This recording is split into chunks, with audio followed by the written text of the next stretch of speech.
बच्चों, आपके सामने परिष्कृत हिंदी आशुलिपि से 100 शब्द प्रति मिनट गति का डिक्टेशन दे रहा हूँ।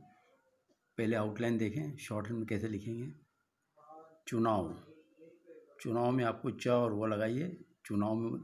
चुनाव प्रचार के दौरान, चुनाव प्रचार के दौरान लोकतांत्रिक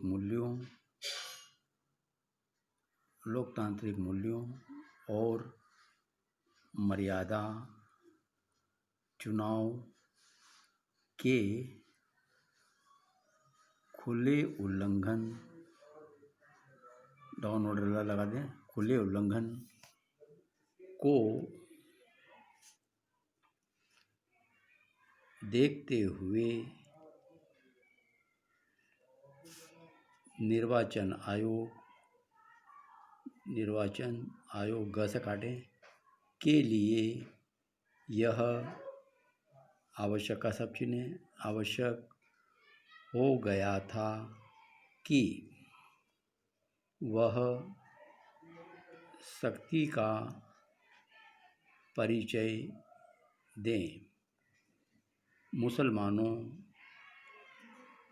के वोट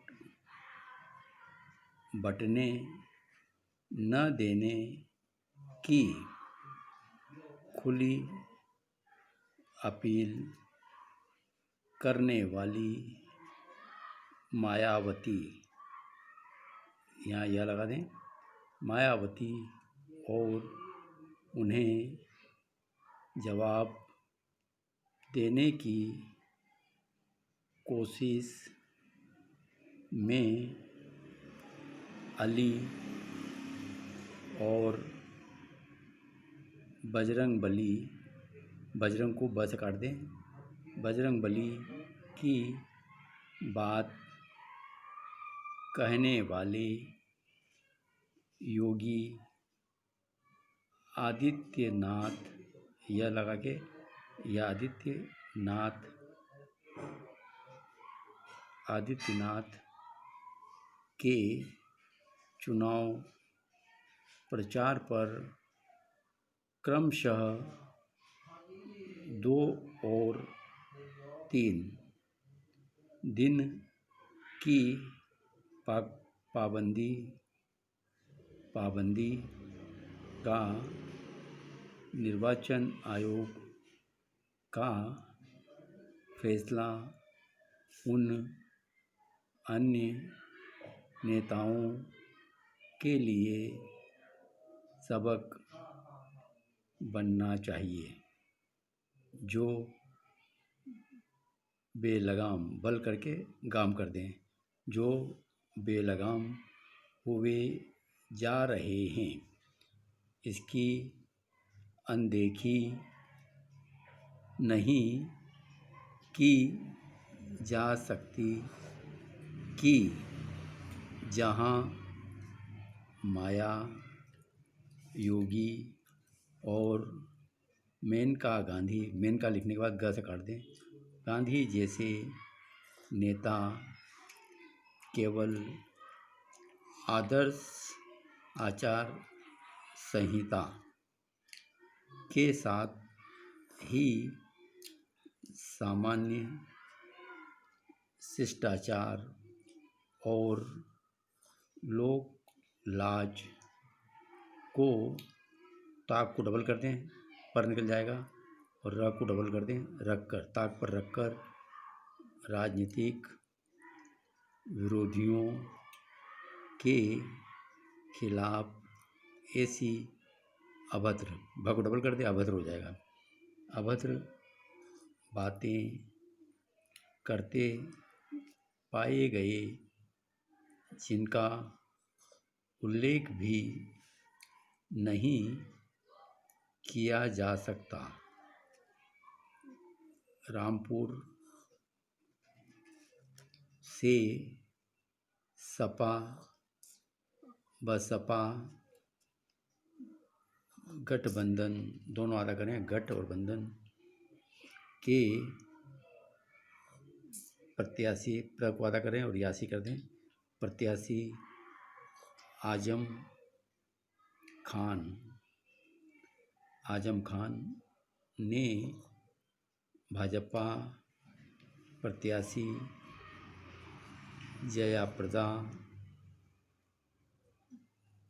जयाप्रदा पर जैसी बेहुदा टिप्पणी से काट दें कि वह समस्त महिलाओं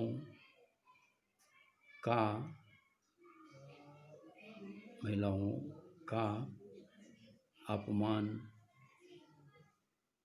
अपमान करने और साथ ही सभ्य समाज, एक साथ बना लें, सभ्य समाज को शर्मिंदा करने वाली है। उसमें संदेह है कि चुनाव आयोग ने आजम खान को 3 दिन के लिए चुनाव प्रचार से रोकने का जो फैसला किया वह पर्याप्त है और उससे वह कोई सही सबक सीखने को तैयार होंगे। आखिर यह वही आजम खान हैं, जिनको डबल कर दें पर निकल जाएगा, जिन पर पिछले चुनाव वो लगाते हैं, पिछले में पाबंदी तो लगाई ही गई थी। सुप्रीम कोर्ट ने उन्हें उनकी उस अभद्र बड़ा कर दें और पास में ट लगा दें टिप्पणी के लिए माफ़ी मांगने को भी बाध्य किया था, जो उन्होंने बुलंदशहर सामूहिक दुष्कर्म कांड को लेकर की थी। आजम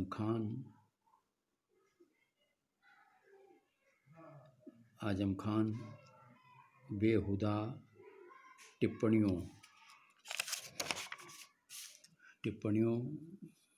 के लिए कुख्यात का सब चिन्ह कुख्यात हैं, लेकिन वह अनाप शनाप बोलने वाले इकलौते नहीं।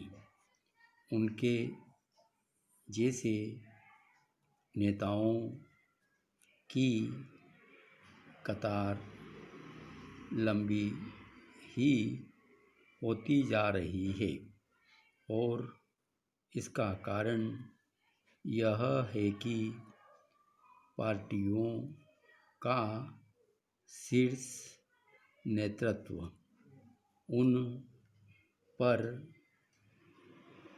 कायदे से लगाम नहीं लगाता।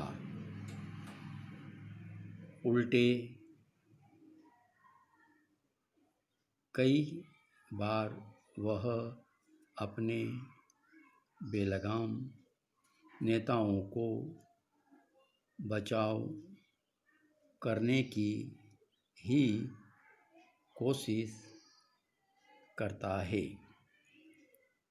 सपा नेता आकाडेश लगा के अखिलेश यादव ने मायावती के खिलाफ निर्वाचन आयोग की कार्रवाई पर सवाल खड़ा करते हुए प्रधानमंत्री के बालाकोट हमले से जुड़े बयान का उल्लेख कर जवाबी सवाल तो उछाल दिया, लेकिन आजम का बचाव करना ही वह को बड़ा करते बेहतर समझेगा सब चिन्ह। यह समझ आता है कि चुनावी माहौल में नेता एक दूसरे के खिलाफ कठोर बातें कहने में संकोच नहीं करते, लेकिन इसका यह मतलब नहीं है कि वे भाषा की मर्यादा त्याग कर गाली गलौज पर उतर आए। विडंबना यह है कि केवल वे यही नहीं करते, बल्कि छल और झूठ का भी सहारा लेते हैं।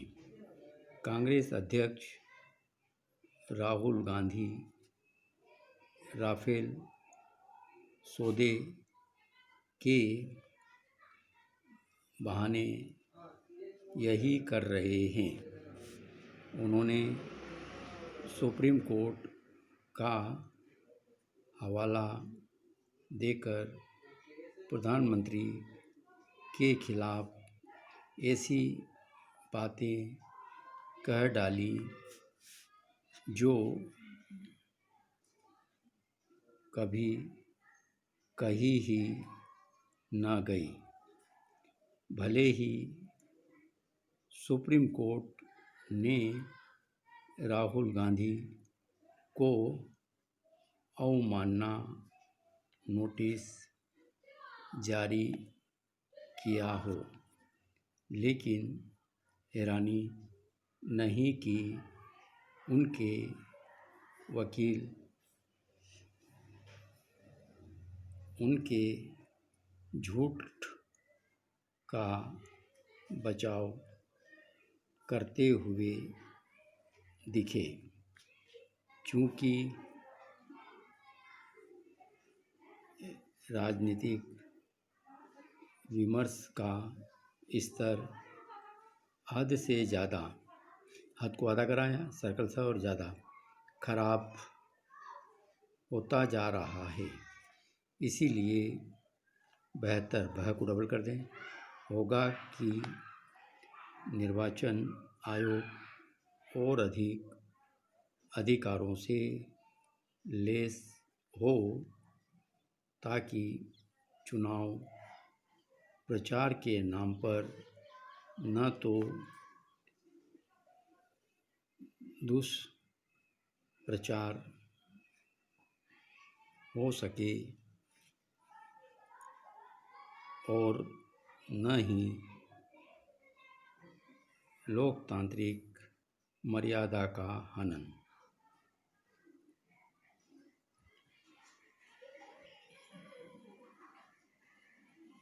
तो बच्चों, ये मैंने आपको आउटलाइन दी। अब आप इसको 100 की स्पीड से लिखें। Yes start. चुनाव प्रचार के दौरान लोकतांत्रिक मूल्यों और मर्यादा चुनाव के खुले उल्लंघन को देखते हुए निर्वाचन आयोग के लिए यह आवश्यक हो गया था कि वह शक्ति का परिचय दे। मुसलमानों के वोट बंटने न देने की खुली अपील करने वाली मायावती और उन्हें जवाब देने की कोशिश में अली और बजरंगबली की बात कहने वाले योगी आदित्यनाथ के चुनाव प्रचार पर क्रमशः 2 और 3 दिन की पाबंदी का निर्वाचन आयोग का फैसला उन अन्य नेताओं के लिए सबक बनना चाहिए जो बेलगाम हुए जा रहे हैं। इसकी अनदेखी नहीं की जा सकती कि जहां माया, योगी और मेनका गांधी जैसे नेता केवल आदर्श आचार संहिता के साथ ही सामान्य शिष्टाचार और लोकलाज को ताक पर रखकर राजनीतिक विरोधियों के खिलाफ ऐसी अभद्र बातें करते पाए गए जिनका उल्लेख भी नहीं किया जा सकता। रामपुर से सपा बसपा गठबंधन के प्रत्याशी आजम खान ने भाजपा प्रत्याशी जयप्रदा पर जैसी बेहुदा टिप्पणी की वह समस्त महिलाओं का अपमान करने और साथ ही सभ्य समाज को शर्मिंदा करने वाली है। उसमें संदेह है कि चुनाव आयोग ने आजम खान को 3 दिन के लिए चुनाव प्रचार से रोकने का जो फैसला किया वह पर्याप्त है और उससे वह कोई सही सबक सीखने को तैयार होंगे। आखिर यह वही आजम खान हैं जिन पर पिछले चुनाव में पाबंदी तो लगाई गई थी। सुप्रीम कोर्ट ने उन्हें उनकी उस अभद्र टिप्पणी के लिए माफ़ी मांगने को भी बाध्य किया था जो उन्होंने बुलंदशहर सामूहिक दुष्कर्म कांड को लेकर की थी। आजकल आजम खान बेहुदा टिप्पणियों के लिए कुख्यात हैं, लेकिन वह अनाप शनाप बोलने वाले इकलौते नहीं। उनके जैसे नेताओं की कतार लंबी ही होती जा रही है और इसका कारण यह है कि पार्टियों का शीर्ष नेतृत्व उन पर कायदे से लगाम नहीं लगाता। उल्टे कई बार वह अपने बेलगाम नेताओं को बचाव करने की ही कोशिश करता है। सपा नेता अखिलेश यादव ने मायावती के खिलाफ निर्वाचन आयोग की कार्रवाई पर सवाल खड़ा करते हुए प्रधानमंत्री के बालाकोट हमले से जुड़े बयान का उल्लेख कर जवाबी सवाल तो उछाल दिया, लेकिन आजम का बचाव करना ही बेहतर समझा। यह समझ आता कि चुनावी माहौल में नेता एक दूसरे के खिलाफ कठोर बातें कहने में संकोच नहीं करते, लेकिन इसका यह मतलब नहीं है कि वे भाषा की मर्यादा त्याग कर गाली गलौज पर उतर आए। विडंबना यह है कि केवल वे यही नहीं करते बल्कि छल और झूठ का भी सहारा लेते हैं। कांग्रेस अध्यक्ष राहुल गांधी राफेल सौदे के बहाने यही कर रहे हैं। उन्होंने सुप्रीम कोर्ट का हवाला देकर प्रधानमंत्री के खिलाफ ऐसी बातें कह डाली जो कभी कही ही न गई। भले ही सुप्रीम कोर्ट ने राहुल गांधी को अवमानना नोटिस जारी किया हो, लेकिन हैरानी नहीं कि उनके वकील उनके झूठ का बचाव करते हुए दिखे, क्योंकि राजनीतिक विमर्श का स्तर हद से ज़्यादा खराब होता जा रहा है। इसलिए बेहतर होगा कि निर्वाचन आयोग और अधिकारों से लैस हो, ताकि चुनाव प्रचार के नाम पर तो दुष्प्रचार हो सके और न ही लोकतांत्रिक मर्यादा का हनन। बच्चों, ये आपको मैंने 100 शब्द की प्रति मिनट गति का डिक्टेशन दिया था। धन्यवाद।